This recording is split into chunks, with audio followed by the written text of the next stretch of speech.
Hola, mi nombre es Daniel John Harton, estudio la carrera de Sociología en primer semestre en la UNAM. Quiero comentar ahora la importancia que tiene la sociología hoy en día y, por otro lado, cómo llegar a una conciencia crítica para poder entender la sociedad mejor. La sociología tiene un alto y gran rango de especialización, desde entender el presente mejor, aportar conocimientos a la sociedad, como son para programas educativos, políticas públicas, programas de promoción a la salud mental, por ejemplo. Todo esto abarca la sociología desde su campo interdisciplinario. Fomenta el sentido común, también identifica el estado de áreas que están desatendidas en la sociedad, problemas actuales de ética, las puede abordar y promueve el bienestar humano. Dentro de las aplicaciones prácticas que tiene el campo de la sociología, podemos ver su aplicación en instituciones y empresas privadas. Estas, por medio de investigaciones con el método sociológico y el científico que utiliza métodos cuantitativos o indicadores, se pueden ver las dinámicas del conjunto en general de una empresa y comprender mejor así cómo se debe de reestructurar sus bases para tener una manera más eficiente de trabajar. La sociología hoy más que nunca tiene mucha relevancia en el campo científico y para comprender nuestra sociedad mejor. Esto es, a mi parecer, también debido a la forma en que el individuo está escindido en la sociedad. Un ejemplo particularmente interesante lo dio Marcuse en su ensayo de 1963 llamado El anticuamiento de la psicología. En este ensayo, Marcuse explica cómo la sociedad se ha visto debilitada en sus lazos con relación a su individualidad, puesto que hay una sobreexposición de la información que hace que a los individuos que buscan una identidad dentro del sistema social no la encuentren más que en una forma de simulacro, en donde la relación del individuo y la sociedad se ve debilitada, pues hay una indefinición del individuo con respecto a la sociedad.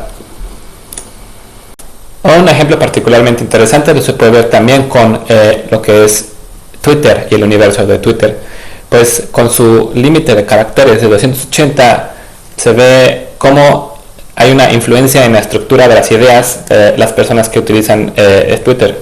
Es una contención y una reestructuración de las ideas por medio de esta limitación. Esto lleva, según Marcuse, a una pasividad de la identidad de las personas en la sociedad, lo que conlleva a un estancamiento, ¿no?, de la creatividad y del progreso en la sociedad. Para entender mejor desde dónde venimos, necesitamos encontrar una forma de pensamiento, que es el pensamiento crítico, desde el cual podemos distanciarnos de las formas subversivas que la sociedad impone a los individuos. Durante el Renacimiento se creyó en las posibilidades ilimitadas del ser humano. Había una fe ciega de la razón y de la libertad de poder hacer un progreso, y que el sujeto era libre de su subjetividad. Esto fue desencantado en el siglo XX a partir de los pensadores llamados de la sospecha, y fomentaron una crisis de la modernidad en su pensamiento. Estos autores percibieron que había una falsedad escondida dentro de los valores de la ilustración, de la racionalidad y la verdad. Entonces cuestionaron el racionalismo de esta y vieron que había una insuficiencia en la noción de sujeto. En particular, Marx fue una figura del siglo XIX que contribuyó mucho a la crítica de la sociedad posteriormente. Él vio que había que liberar al hombre de la falsa conciencia que se le ha sido impuesta por medio de los modos de producción económicos capitalistas.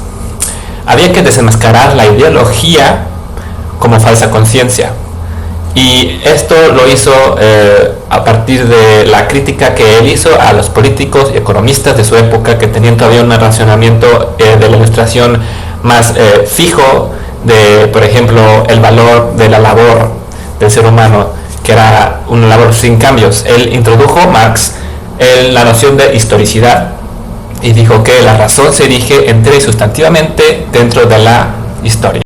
Otro gran pensador de esta época de la crisis de la modernidad fue Nietzsche. Nietzsche vio también unos valores falsos morales dentro de la religión cristiana. Esto conlleva una alienación religiosa, puesto que el bien y el mal están presididos por un Dios que se imbuye en la voluntad de la gente que a su parecer eran los ignorantes para estancarlos en una base y que no puedan salir de ella. Esto creando una dominación de las clases poderosas y haciendo unos esclavos de la sociedad. Esta crítica a la religión la vinculó a la política, pues pensaba que la política utilizaba esta coerción de la religión a su favor. Para él el Estado era artificial y estaba en decadencia. Había una sacralidad de la autoridad que permitía construir estas voluntades individuales que no tenían poder para superarse a ellos mismos. Y propone así a el superhombre al que iba a estar libre, seguro, independiente y hubiera estado más allá del Estado. No existía dentro del marco del Estado moderno. En conclusión, la sociología y su método proporcionan una cohesión social dentro de una fragmentación cada vez más marcada en la sociedad. Esto permite a la sociología tener una gran vigencia actualmente. Y esto lo podemos ver desde una crítica de la práctica sociológica que tiene raíces históricas en el siglo XX por medio de este fenómeno llamado crisis de la modernidad, heredada de los maestros de la sospecha, como Ricoeur los llamó.